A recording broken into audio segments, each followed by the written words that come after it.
Makeup பண்ண கூப்பிடியா? Makeup பண்ண வந்தார். இந்த ஒருத்தன் போகிறான் பாரியா டவுசரை போட்டு தோடுகிடலாம் மாட்டி, அவனை மாதிரியே சிங்கப்பிள்ளைக்கு மேக்கப் போடியான்னார். அவர் மேக்கப் மேன் பார்த்துட்டு, சார் அவர் தான் சார் சிங்கப்பிள்ளைன்னு.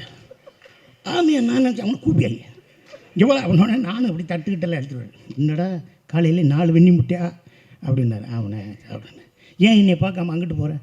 இல்லைண்ணா அவங்களுக்கு தொந்தரவு. இவாடா இவங்க இன்னமும் படம் எடுத்துக்கிட்டு இருக்காங்க, அதை பற்றி நம்ம தனியாக டிஸ்கஸ் பண்ணோம்னாரு. 4 நாள் தாங்க ஷூட்டிங்க, 16 நாள் கூட இருந்தேன். என் கூடயே இருப்பார். அப்படி நடந்து போகும்போது என் தோள்பட்டிலே கை வச்சுருப்பார். ஏன்டா சிங்க அப்படின்னு பேர் வச்சாங்க, நீ ஏன்டா அண்ணனுக்கு இன்னும் கதை பண்ணலை, நீ என்னடா செய்கிற, சரி இந்த சீனை எப்படா எடுக்கலாம், ஆனால் நீங்கள் அந்த ரைஸ் மில் நான் பழைய கதையை கேட்பேன், உன்னை கொன்றுவேன், என்னை பேச வச்சுக்கிட்டே இருக்கார், பேசாமல் இருப்பார், ஆனால் என் கூடவே இருப்பார். அந்த ஒரு நல்ல மனிதர், மிகப்பெரிய மனிதர். நான் பேசிக்கிட்டே இருந்த 10 புத்தகம் எழுதுவேன் எங்கள் அண்ணனை பற்றி.